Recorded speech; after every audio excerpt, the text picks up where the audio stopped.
I say again that Syria is not a copy of other countries. It is different. And for us to... But why aren't the Syrian people allowed to vote for the president that they want? They've had the same ruling family for 40 years. All they're asking for is to be allowed to vote for the president that they want. Why aren't they allowed that? I think possibly that would be part of the reforms that is coming. Obviously, I cannot answer that question, but it is a possibility that would be part of the package of reforms. But why doesn't he do it now? We've had 2 weeks of demonstrations on the streets. People have been waiting and waiting and waiting to hear from their president. He finally came out and spoke today. He said there'd be reforms, but he didn't give any reforms, any details of them.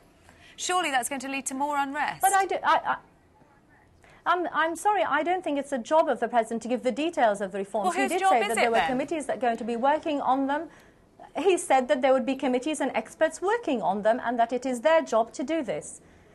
But this is the president, this is the man in charge, this is the man in control of Syria. If it's not his job, whose is it? The point is to do reforms and to do reforms from the root, not because there is pressure at the moment, so let's hurry up and do some reforms. You must start with the problem at the root. But if the president can't announce reforms, if the president says it's not his job to announce reforms, whose job is it? Who do the people look to for leadership? I mean, reforms don't suddenly fall from the air. Reforms have to be studied. The situation has to be considered. Then people have to sit and talk about it. And then the president might announce what has happened, and he said that.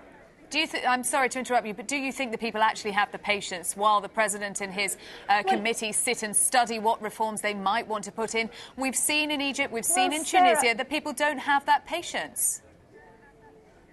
But it's different in Syria, isn't it? Because we had huge mass rally supports yesterday in all governorates. So there is a very big difference, and that should be quite obvious to you.